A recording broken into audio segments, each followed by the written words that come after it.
এই হচ্ছে আরেকটা বোর্ডের আরেকটা আরবির লাইন। এই যে আরবির লাইন এখানে ইন হয়েছে, এই আউটপুট হয়েছে, এটি আছে। আর ওই যে ওইখানে কানেকশন করছে আর একটা ভিডিওতে দেখতে পাচ্ছেন, এই যে পিডিবি লাইন, এই যে জেনারেটর লাইনটা, এই আউটপুট, এই যে কমন এই আউটপুট দে, ওইটা দাও কয়েলটা কই দাও আমার, আমি লাগাই ধরো ভিডিওটা করো।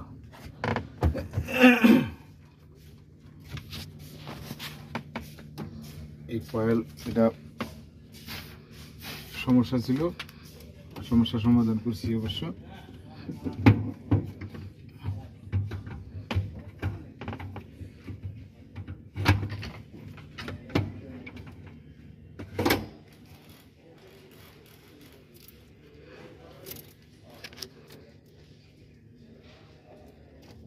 স্টার্টটা নাজবল